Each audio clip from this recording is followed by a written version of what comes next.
It's 2021. We don't need people being so dumb. I couldn't have said it better myself.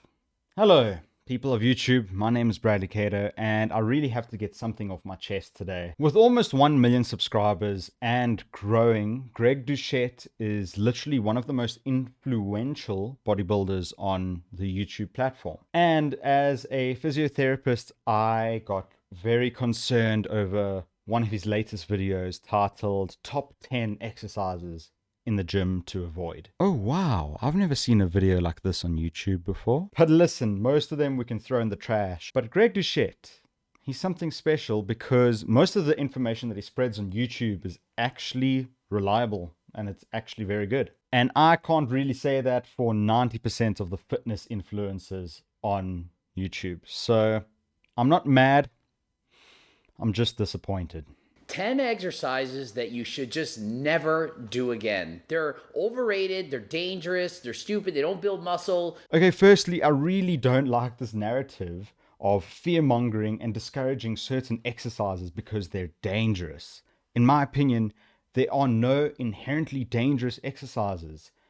Injury only exists when there's a force exerted upon you or you're lifting a load that your body does not have the capacity to tolerate. As to grass squats, you don't need to squat this deep to build muscle. Deeper doesn't mean better. Okay, yet again, this is not necessarily true.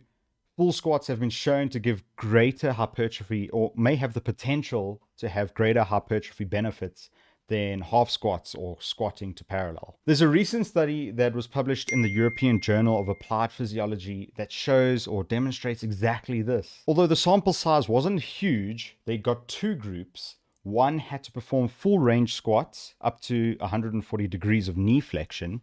The other group had to perform half range squats up to about 90 degrees of knee flexion, and they performed this as part of a program for 10 weeks. So they had muscle size measured during and after the program with an MRI, and it had shown that those who were performing full range squats had greater gains in hip adductors and glute size, while the quad and hamstring size were pretty much exactly the same between the two groups. And those who were squatting to parallel were lifting with a 30 to 40% heavier load than those who were doing full range squats.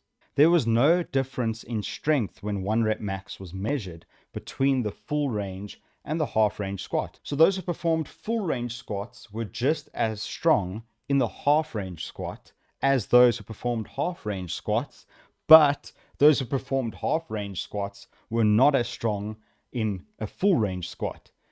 Gosh, that was very difficult to say, but you get the point. So if you look at it within a sports perspective, I would argue that performing full range squats is way superior than performing half range squats because you have the added benefit of increasing strength and muscle size within your hip extensors, which may transfer over more strongly to activities like sprinting and jumping. If you look at it from a powerlifting perspective, you'll need to be squatting with your hips below knee level or hips below parallel anyway.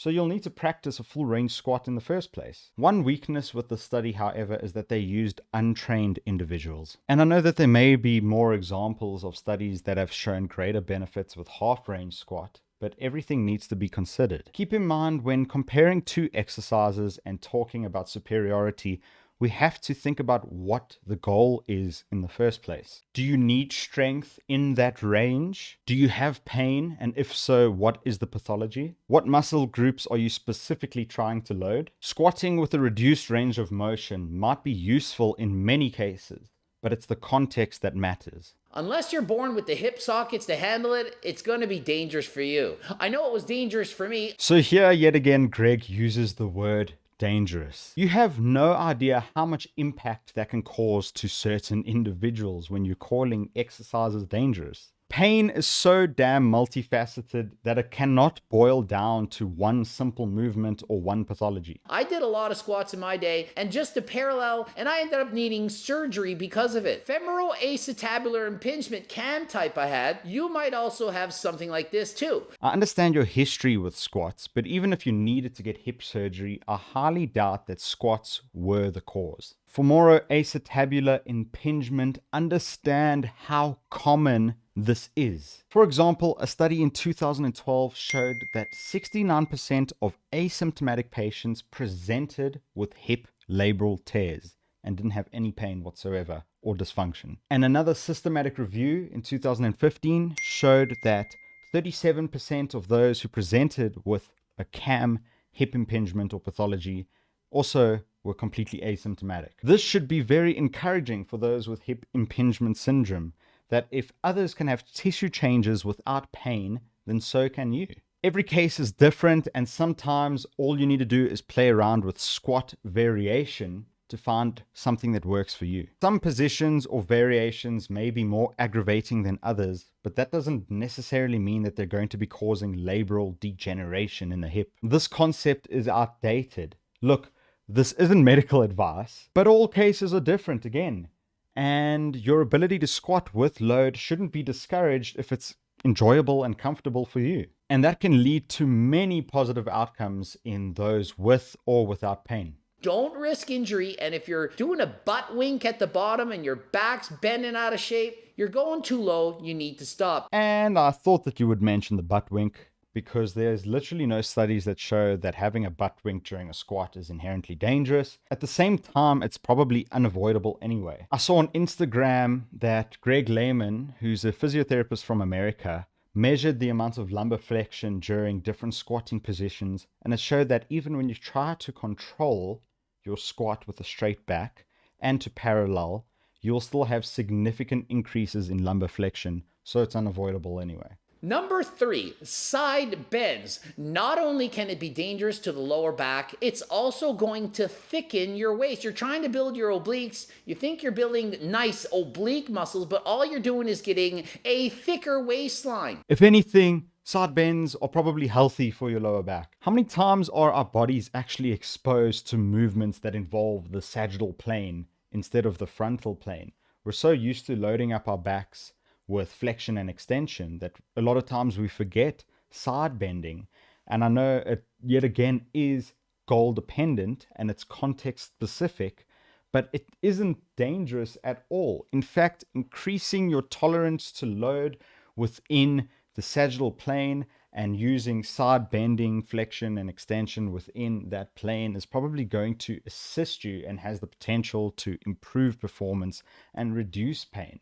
So saying that it is dangerous is completely wrong. And in the argument that it's going to make your love handles protrude, potentially, but at the same time, who avoids abdominal exercises in the worry or concern that it's going to make the front of their stomach protrude? What you're doing is literally just strengthening the muscles responsible for side flexion or side bending, like your QL and external and internal obliques, which I don't think is going to look bad on anyone. Number 4, front raises. These need to stop. This muscle's already overdeveloped. There's no point in developing an overdeveloped muscle. Overdeveloped? I'm sorry, Greg, but my shoulders don't look like your shoulders. Trust me.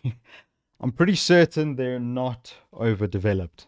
All jokes aside, I think he's talking about the common theory or concept discussed by a lot of people in the fitness industry that bodybuilders often perform a lot of exercises and a lot of pressing movements that are going to involve the pectoralis and the anterior deltoid, and that for some reason is going to cause them to become overworked and lead to additional complications, which really isn't the case. As discussed in my previous video on posture, forward shoulder posture has been shown to not be related to pain or disability at all. And in any case, strengthening exercises or hypertrophic adaptations to muscles will not cause a change in posture or biomechanics. Regardless, if your argument is solely that the anterior deltoid is overworked or often stimulated by exercises performed in the gym, I don't think this is the case either. The only common exercise that the front delts act as a prime mover in is, according to my knowledge, the military press or the overhead press, whatever you want to call it. And in EMG studies, the front delts are activated in such a small proportion compared to other muscles in exercises like the bench press, the dip, and they're barely activated at all in the lateral raise or the rear delt raise, which is what you suggest. These can be done by doing side laterals or bent over side laterals. Yet again, by discouraging people to stop doing this exercise, you're pushing the agenda that absolutely nobody can benefit from it. Front raise is one of the only isolation or single joint exercises available to develop the anterior deltoid. It can be used for mid-stage rehabilitation for anterior shoulder pain or weakness. It is low load, so it is far from dangerous, and it provides a high stimulus for those who may have underdeveloped anterior deltoids and are already performing compound exercises like the bench press or overhead press. Number 5, narrow grip upright rows. Narrow grip upright rows. This can lead to shoulder impingement and is simply not an exercise we should be doing. It carries too great a risk of shoulder injury, and if you want to do these, why not do them with a wider grip to make it safer? Oof, I was about to agree with you because I believe that variation in exercise, like having a wider grip on the upright row, may be more beneficial for certain people because it allows you to lift a heavier load, and it may be more comfortable, and it may be just a more stimulating exercise for the middle delts and the traps.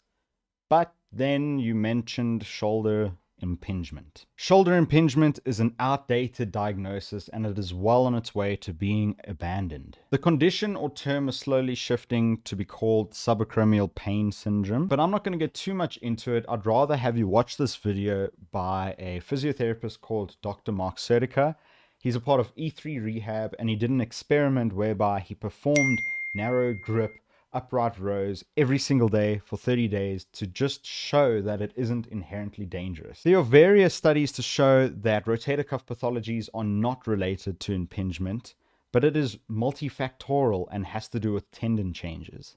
Number 8, behind the neck shoulder press. This is another dangerous old school exercise we used to do back in the day. Most people do not have the shoulder flexibility required to do this exercise effectively. Yes, I tend to agree with you on this one. It may be uncomfortable and you have to lift a lighter load, so it's not as beneficial for progressive overload. But yet again, we have to consider the implications. For somebody who does have the range of motion and the strength in their shoulders, why not? There was an experiment done by Brett Contreras, who's a researcher in America, and he did EMG studies years ago. He showed that the behind the neck press, in fact, had the highest peak and mean activation out of all shoulder exercises that he performed. So this is not scientific evidence by any means, but yet again, it is something to consider. Number 9, good mornings. Commonly performed exercise by powerlifters to strengthen the lower back. However, for most people, you can simply end up hurting your lower back. They're a good way to get your back strong. Look, I'm not going to get into this because I feel like I'm just repeating myself, but the hip hinge is probably no more dangerous for your lower back than the deadlift, and we know how much you love performing those. Personally, I don't like performing them, but I don't think there's anything wrong with them.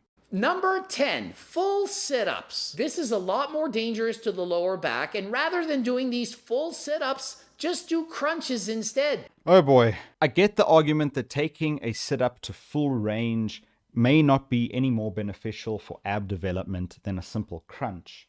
But with that logic, any excess range that you need to perform to go into a sit-up from a crunch isn't going to affect the lower back anyway. It's going to be full on hip flexion. So in that case, performing crunches are just as dangerous as sit-ups. There's an interesting paper that was published in 2010 that took about 1,100 military recruits, randomized them, and put them into a 16-week physical fitness training program with or without sit-ups. And they measured the incidence of lower back injuries between the two groups, showing that those who performed sit-ups for 16 weeks and those who performed no sit-ups had no difference in lower back pain or lower back injury prevalence. An article in 2011 showed that spinal flexion or spinal movements in exercises such as the sit-up in fact helps to improve disc hydration, disc nutrient density, and has a positive effect on healing